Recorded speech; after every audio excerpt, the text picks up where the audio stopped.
Hey friends, looking for some great business content other than right here on Accelerate? Then check out C-Suite TV and watch in-depth interviews with business content for C-suite leaders and entrepreneurs, including an interview with me, your favorite podcast host. And it's all on demand. Watch and get insider secrets on demand by going to csuitetv.com. That's c-suitetv.com. Business insights on demand. Okay, let's do the show.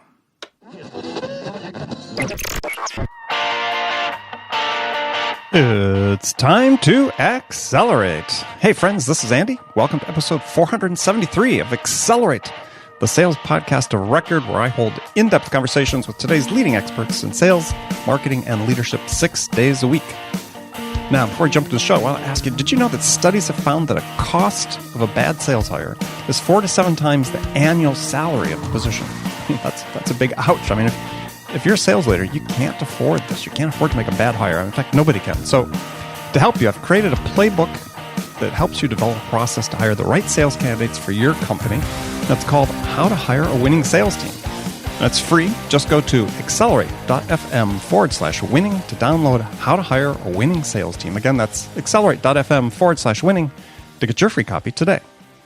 So joining me on Accelerate is Stephen Benson, CEO of BadgerMapping.com. Now, with all the noise being made about inside sales these days, you'd almost be forgiven for forgetting that the vast majority of sales professionals are still out in the field, meeting customers every day, face-to-face, calling on customers, driving to and from calls. And so being able to plan calls in an orderly fashion to optimize your time and your productivity is really key. And that's what Badger Mapping helps with. It's an app for route planning, scheduling to help outside sales reps save up to 10 hours every week in their busy work so they can focus on selling more. So we're going to talk about outside sales, field sales today with Steve Benson. Stephen, welcome to Accelerate. Hi, Andy. Really excited to be here. Well, good. Well, glad to have you, a fellow Badger. Both of us from Wisconsin. Right. That's right. Actually, we have our paths crossed in several instances in the past, I think. Though I think you're lagging behind me, but you're, I guess, following the trail that I'd forged from Wisconsin to California. So, that's right. Yeah. Packer fans, both of us. Absolutely. All right. So, this would sort of come to a surprise, I think, for many who have listened to this show or read anything about sales. But, there's still a lot of outside sales reps out there. You'd think people would be forgiven me for forgetting that there actually are outside sales reps, and the whole world hasn't gone inside.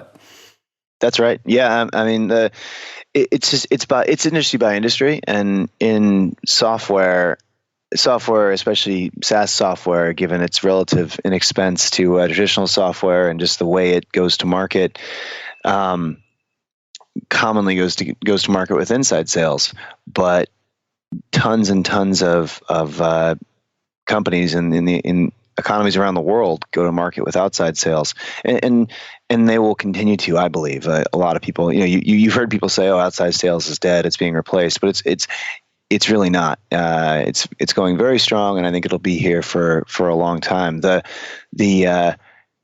company can go to market over the internet. A company can go to market with inside salespeople, or it can go to market with outside salespeople, and probably a handful of other ways. But there are just certain products that you need. The only way to sell them, or the best way to sell them, and the most competitive way to sell them, is with a strong field sales team that is out pounding the pavement, getting in front of the decision makers, and communicating their message about why their product is the best fit. Yeah, well, I think even SaaS companies, there's no question that their close rates would be higher if they were out in front of their customers. But as you said, the economics just don't support that type of selling. So yeah. If it did, and a company said, okay, well, we're going to go inside.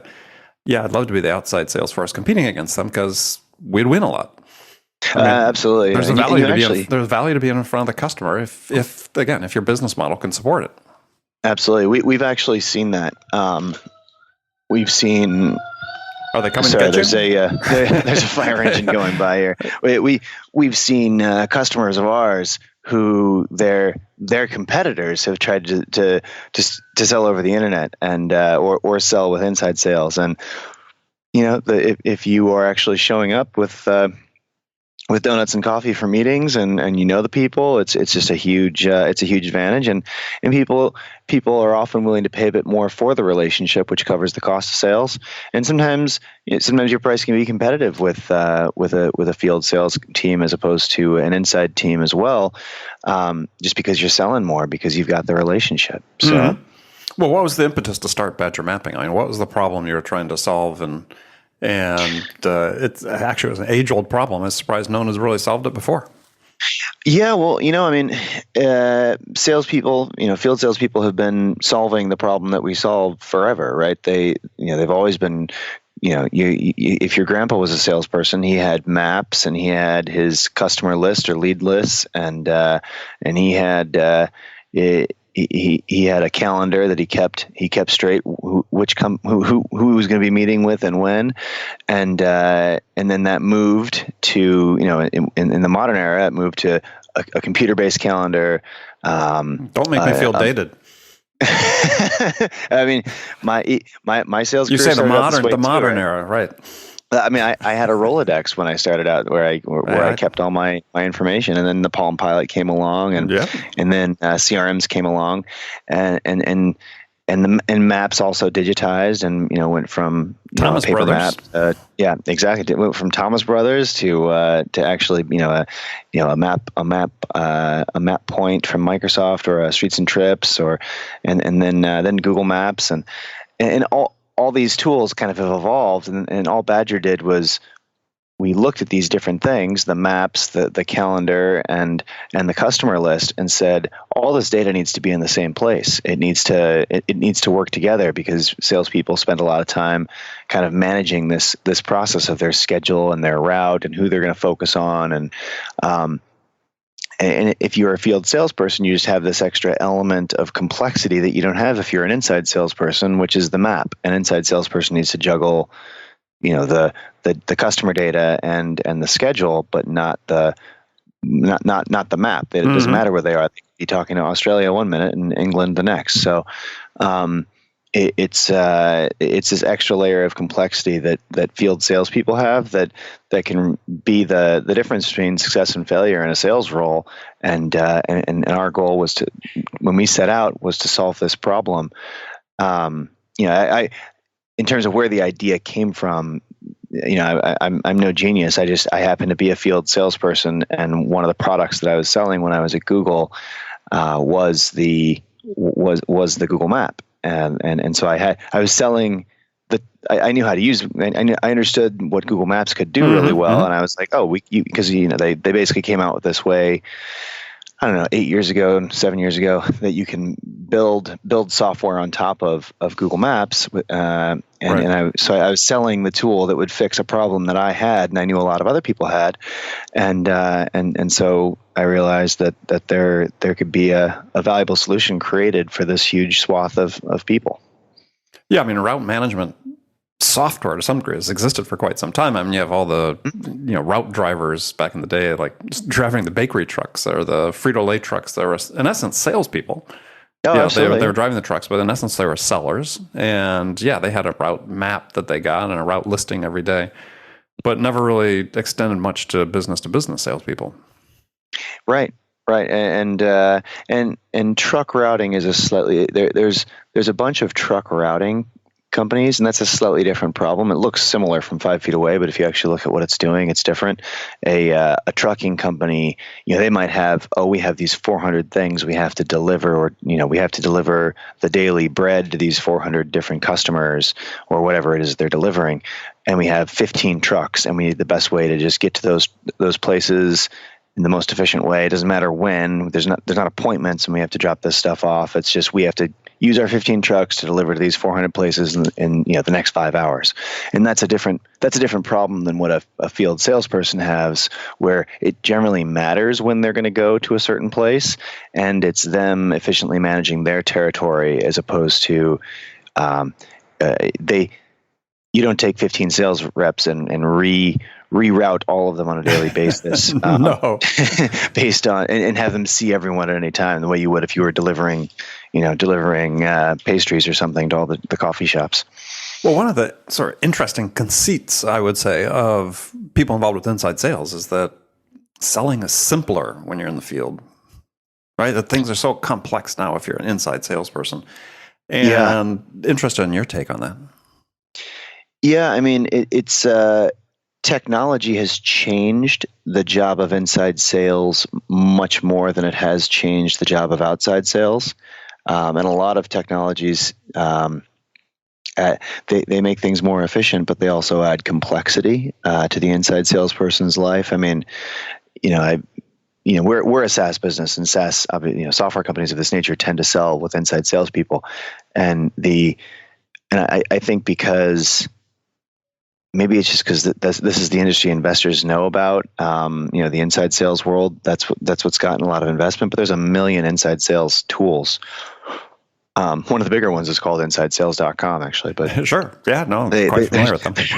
There's we almost named this company OutsideSales.com, but but I liked the concept of animals, so I thought it was more memorable. But I think that's interesting. So, your app, you sort of have three primary benefits that you tout. As first is optimizing a route, and we're all about productivity. Time efficiency is I think people really never realize that. Wow, if you're setting up a set of calls, and I think back to my own time in the field, is I could have used something like this because I was, I'm sure, not optimizing my time effectively in order to maximize the number of calls I could make. Yeah, well, and people have always been doing this, and especially the great salespeople who are in the field, they're just excellent at it, and they're doing it in their mind. But you can't do it well with the human brain can't. It's a really complex math problem, and so it's not something that you can kind of intuit it and kind of take a guess, but you're always leaving value on the table. It's like a accountant not having a calculator. They could do their job, with a chalkboard, and they used to, but it's a lot easier now that there's Excel and QuickBooks and all. I mean, even the calculator changed their lives, but. I know. Dating myself, I sold some of those early calculators. So what factors are you guys taking into account when you're looking at the route and how you optimize that? Well, so we have a lot of tools to help we can give you, here is the optimized route, but it's really a part of a bigger workflow. The first thing to do is we help people focus on who they need to focus on. So it's less prescriptive. We give the rep the tools to manage their time better. And so we give the rep the ability to view all their customers and their entire territory in a map, and in 10 seconds filter down to the ones that they want to focus on right now, given what's going on for them. So maybe they say, oh, it would be a good idea is to focus on cross-selling customers that have this characteristic but not that characteristic. Like they're at least this big and they're using this much of this product, but they're not buying any of this product line, for example. Let me focus in on those. Who are those? I want to know who that is. And so you're running a campaign. You say, I want to sort customers by this. To your point about an upsell, right? Exactly. They meet these criteria because they could be good upgrade candidates, and so you can then sort visually on the map. You sort your accounts by that. And sales reps are constantly doing this, right? They're always thinking about how to better, juggle their territories. So that's really the first thing, is helping them, giving them a tool to figure out who to focus on given the criteria that they set. And it's really useful to be able to set that up in 10 seconds on a map, right? Mm-hmm. Just by tapping a few buttons. So that's the first thing, is who do I focus on? Then, given who I'm focusing on, who do I want to actually see, at a given time, given where I'm going to be already. So, you're from the Bay Area, for example. If you're going to be, out in the East Bay of the Bay Area, mm-hmm. So for 20 miles away from San Francisco, you're going to be out there anyway. Who else do you want to see? And that Badger makes it very easy to see, okay, these are the people that are important who are out there, and you just take your finger and trace the area that's a good, all the people that are kind of on the way, going out that way, and just grab them. We call that the lasso tool. Where you can just like trace on the map and say, okay, grab all these guys, toss them on a route for me. And then we'll optimize that route for you. And so this is all, just so people know, this is a mobile app. Yeah, it's a mobile app, and it also works on your computer. But it works on your iPhone or your Android, but iPad. But the idea there is we've now very easily helped you figure out who do you want to focus on given where you're going to be tomorrow, and then we give you the ability to kind of either set certain times on the schedule, like, oh, I know I got to meet this guy at 2:00, so let me move that to 2:00. Let me make that a set meeting. Let me move I've got to see this guy. If I have time, I'll see this guy. I'll just drop in. So there's ways of like kind of we have a very easy way of kind of giving the rep the ability to in a minute set up their whole day basically. And they've always been doing this. It's just it's a real pain. There's a lot of busy work, and that's really what Badger's all about, is doing busy work in an automated fashion and giving for these field salespeople.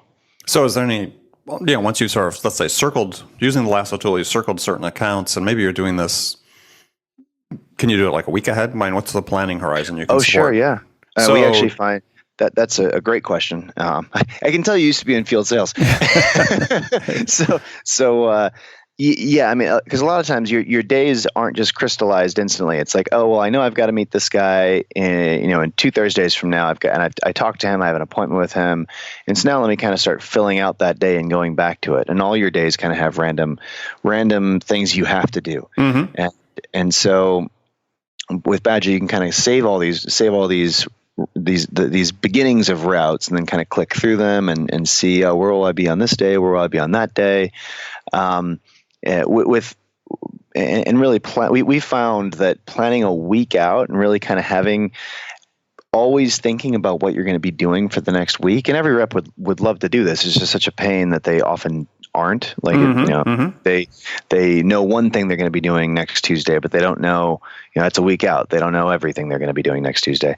But people that kind of are planning and setting up set meetings a week in advance, get more meetings, higher quality meetings, and with a better set agenda, and are able to sell more. So we've seen across the board, whether you're selling, beverages or auto parts or whatever the thing is that you're selling, we've found that there's this common thread of people that save more routes out into the future in our product, kind of say they're more successful, and it's a real driver of value for them to kind of give them this planning and routing tool. So again, back to this idea of lassoing certain accounts in a certain area, again, planning a week out. Do you integrate with any sort of sales tech or MarTech product where you could put those names into a campaign and say, okay, or to a cadence and say, okay, I want to reach out and start scheduling appointments with these people? Yeah, absolutely. I mean, so Badger really enhances the CRM system, which is where most people keep their customer data and figure out who they're gonna be focused on. And so what Badger will do, and you don't need a CRM to use Badger, obviously, you can just use it with a spreadsheet of your customer data. But if you have a CRM, what Badger does is click in with the CRM and then display the data from the CRM on the map. So maybe your business intelligence team or your marketing team creates a campaign and says, oh, these are the companies that are A's right now, these are B's, and we want everybody to make sure they visit the A's. This becomes really easy with Badger because they push that out and say, these are the A's. Badger can see that, and then Badger can say, okay, well, the rep can say, okay, just show me the A's in the map. I want to make sure I get all of the A's on a route in the next 3 weeks, and then I'll fill in the B's onto those routes. But with the A's, can I take a step further and say, okay, I'm going to send them an email. I want to send all the A's an email saying I'll be in your area on Tuesday, February 28th. So Badger has the ability to send emails right out of Badger, and okay. But your CRM often will have like a mail merge concept where you can send an email to everyone at once, which is really nice. Badger does kind of collect activities that you're doing. So a meeting or an email or a phone number or a phone call that you've done with the customer, Badger will capture that data, and it's really nice because the rep's already got it open on his. The capturing of data from the field is often a big pain point that we see. And Badger makes it really easy because they can just use it right on their phone, and they can say, okay, I had a meeting with this guy, and then all the questions that get asked are customized and different for every customer. Obviously, a customer of ours. So it's like, oh well, this company might say, okay, did I meet with the decision maker? Yes, no. Did I discuss the blah blah blah product line? Yes, no. Did I get to leave a sample? Yes, no. So they click through those drop downs in 2 seconds. Then that data is all captured, time and date stamped, sent back to the CRM, and that solves this pain point of, oh, we're not.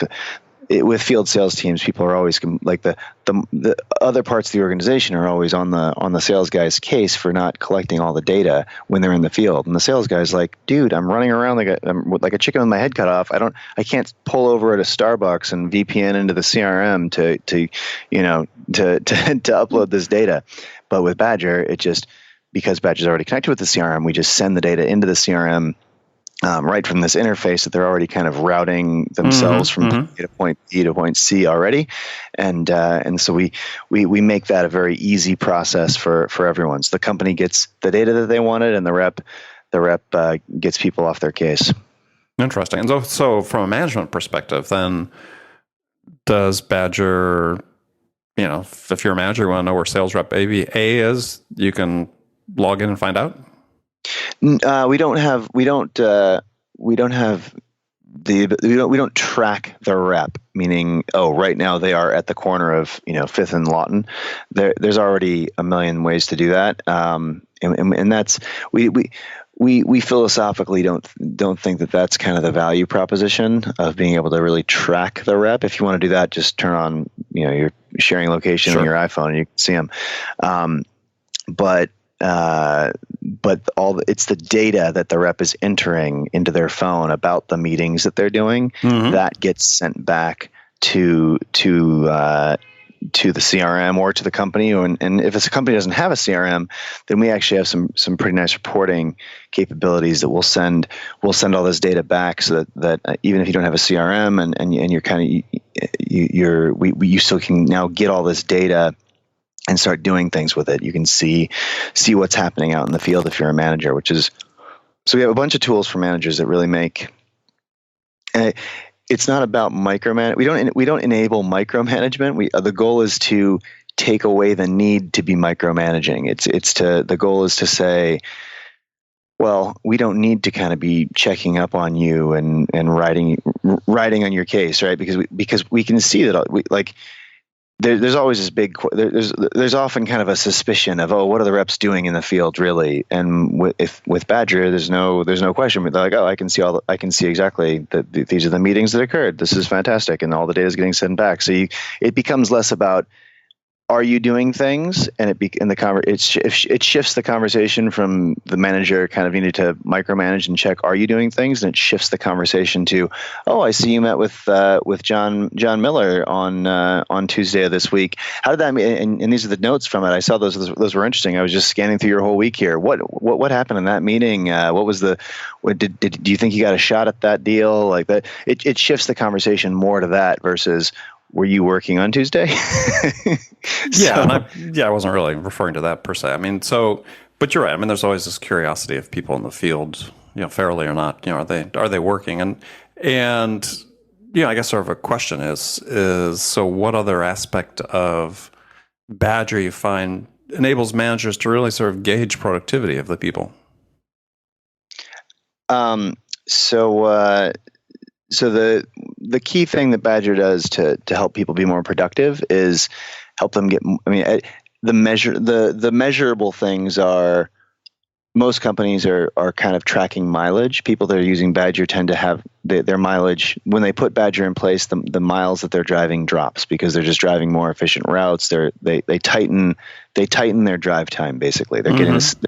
They tighten their drive time, but then the other measurable metric is they get more meetings. Harder to measure, but if you actually have things in place like percentage of A accounts being met with, sure, you'll see those types of metrics go up too if you're tracking things like that. So it's less miles driven, more meetings, and the meetings are more focused on the people that the company would and the rep would want them to be focused on. Okay. I mean, to me, you're sort of an interesting case. So, without digressing too much, but I mean, I was wondering what it was like to pitch to investors. Is that, yeah, we're a SaaS play, but we've got this field sales application, and because oftentimes investors these days, at least, you don't have to paint them all with the same brush in the valley, but pretty hostile to companies that need to fund field sales forces. So I thought that was an interesting play. Yeah, well, they don't. I mean, I'd say that the vast majority of VCs would, and I don't want to put words in their mouths or anything, but I feel like they wouldn't like it if a SaaS company was like, oh, we're going to have a field sales team, and that they've. I think that a lot of them have seen companies have expensive sales forces, and that really be a big cost to the business. It's hard to. Well, I was speaking more to their conviction about the fact that the need for a field sales force is, in many of their minds, is going away. Therefore, what do they see as a long-term future and investment in a company that's supporting field sales? Yeah, well, for the investors that we talked with, I mean, I would know if I would know in an investor meeting pretty quickly if they were like, so what is field sales again? Does anyone still do that? And it's like, yeah, have you been anywhere out of the valley ever? Because exactly in this industry, right. In the software industry, yes, field sales is not the way that people go to market in general. However, med device, pharmaceutical, these areas of the economy that are actually far, far larger, this is the way they go to market. Whether you're selling, I mean, I've seen people that sell cans of tomatoes to restaurants. You have a field sales team, and beer getting sold to bars. I mean, so many things in the economy pass through the hands of field salespeople. But yeah, you're totally right.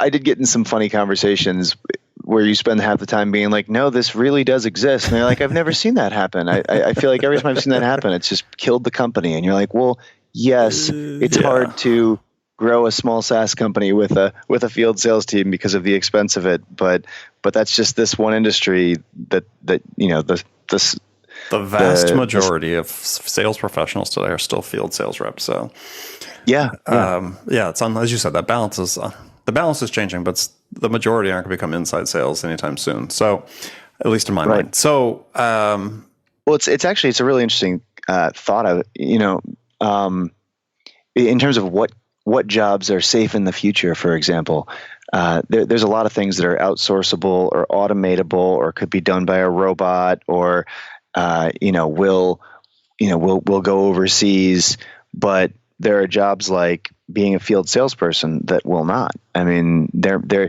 some of those historically field sales jobs will become inside sales jobs, or the way that industry goes to market will become over the internet. Mm-hmm.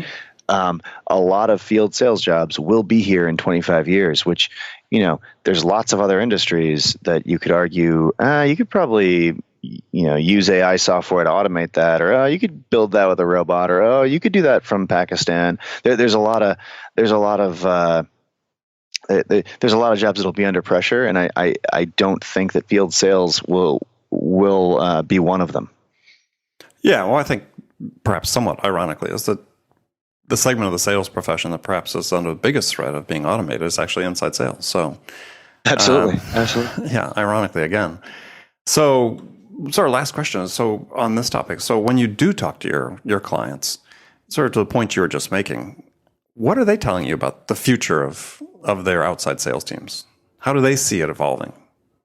Oh, I mean, I would say the vast majority of our customers, no one's like, oh, we're trying to get rid of the field sales team to switch this to make it to make it an inside team. Like there's not like a transition happening across our companies that I talk to, and sales managers that I talk to. I wouldn't say there's any kind of trending. Oh, we're getting rid of this. It's quite the. I mean, it is the way they do it, and the way that I don't see them changing that at all. Like it remains like to most of them it would be incomprehensible. They'd be like, no, of course we can't do that. Oh yeah, you're right. The CFO would love us to fire these 100 guys and just sell this stuff online and save all their salaries. But guess what? We wouldn't sell anything. so Got it. I don't see any trend of that going away at all. Okay, good. All right. Well, Steve, we're going to come to sort of the final part of the show. I got some standard questions I ask all my guests, and sort of rapid fire questions. You can give me one-word answers or elaborate if you wish, but just four of them real quickly. So the first one is, when you, Steve Benson, are out selling, what's your most powerful sales attribute? What's my most powerful sales attribute? I'd say that the most important thing I do is I view myself as an educator more than anything else. And I'm not, talking. I'm not doing the early calls, but I'm often. I spend a lot of time talking to customers and selling, and that's my background and kind of what I feel most comfortable doing in the world. So that I end up playing that role a lot, as jumping on deals and helping reps unstick things. And I'd say I view myself more than anything as an educator of my sales team and of my customers, and by kind of approaching it from that perspective, I think is my most powerful attribute. Okay, who's your sales role model? My sales role model. I've had a ton of role models over the years. I try not to learn things the hard way. I try to learn from people that are more talented than I am. Over the years, coworkers that I had. I worked at IBM and Autonomy, which got bought by HP, and at Google, and all those sales organizations had some real strength to them and really deep benches. And I'd say most of my role models were guys that were senior in the team, on those different teams, and managers. I had some great managers over the years that and just watching the way. There's probably 5 or 6 of them that jump out to me. They're not like famous authors of sales or anything. They're just guys that I just learned from and mimicked. Got it. Yeah, it's very common. So next to last question, what's one book you'd recommend every salesperson read? One book.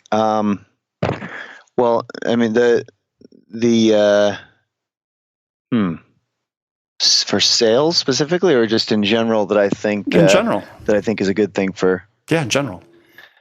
Let's see. The one that I've been reading a lot lately is the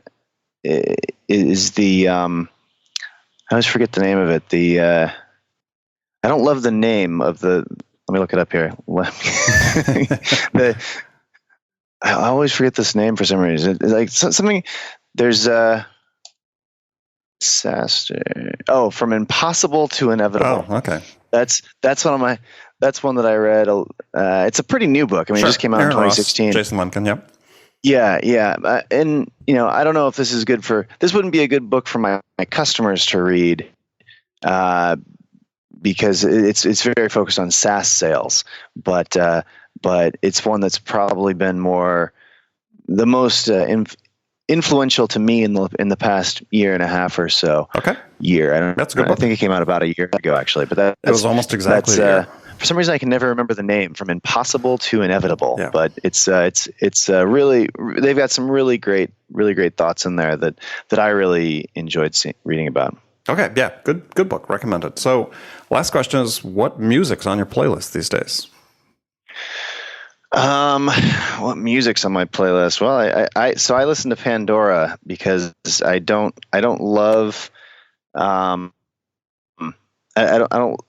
haven't had, I've always wanted to curate playlists and spend a ton of time having every perfect playlist for every mood or type of music that I want to listen to. And I never do that. So I just instead let Pandora do it for me. And so what type? I listened to the Chains, the last month or so. I've been listening to the Chainsmokers a lot lately. Mm-hmm. Other things that I listen to, I listen to a lot of Dave Matthews Band. Dave Matthews, gosh. Yeah, from back in the day. Back in the day. Little Dragon. Okay. So those are kind of good stuff. And I do a lot of classic rock as well. So depending on mood, I've got different things that I like to listen to. Well, excellent. Well, Steve, thanks very much for joining me today. So tell folks how they can find out more about Badger Mapping or connect with you.